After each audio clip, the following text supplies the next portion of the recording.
So a couple days ago, Lexie, previously a member of the girl group Saint Satine, decided to go on a live stream and read out a comment, and she ended up replying to the comment by being extremely supportive of the remaining members of Saint Satine, so Samara, Emily, and Sakura, and basically just told fans to continue supporting them. Now, this comes out at a time where a lot of fans are sending quite a lot of hate towards Sakura, who is the youngest member of the group, and they are basically putting the blame on Sakura as the reason as to why Lexie left. Now, in this video specifically, I want to tackle this TikTok, which I took a screenshot of. The TikTok said, I quote, "It's pretty clear the reasons as to why she left. There were more internal deep issues, from being overworked to being money hungry and so on.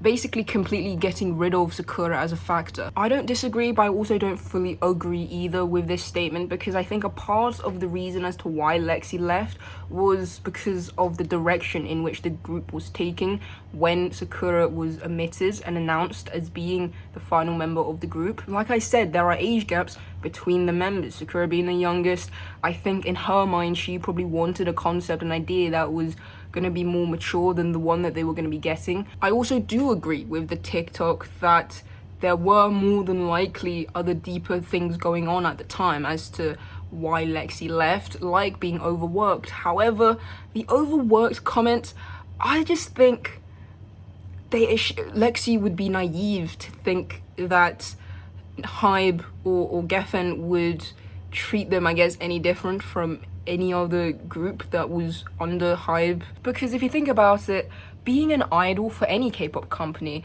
they are incredibly notorious for the fact that their idols are overworked.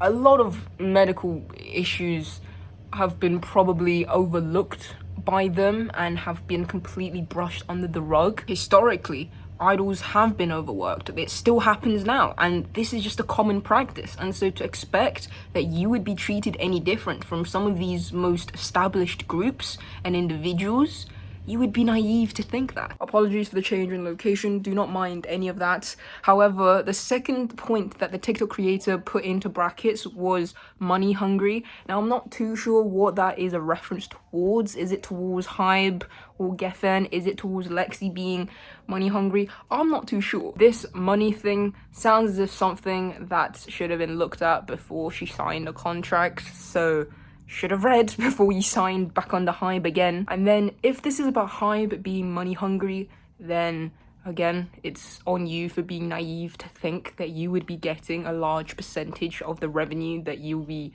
earning for the company. I am positive that this is public information, that these companies are able to earn hell of a lot of money from these artists. The artists are able to generate however many millions from the songs that they end up releasing. However, the money that they generate are not given back to them. To me, this seems like a combination of factors. Number one, a false promise given to Lexie. And then the second thing is, if you know what the TikTok creator said about being overworked and like the internal things, then I think I would probably argue that Lexie arguably should have known better. Lexie, Samara, and Emily should have known better. Like, they were under Hybe and Geffen doing the whole Dream Academy thing. These girls were brought up in a way being socially aware of what these companies are like. What did you expect to happen? But yeah, that's gonna be it for this video. Comment down below what you guys think. Why do you think Lexie left Saint Satine all of a sudden?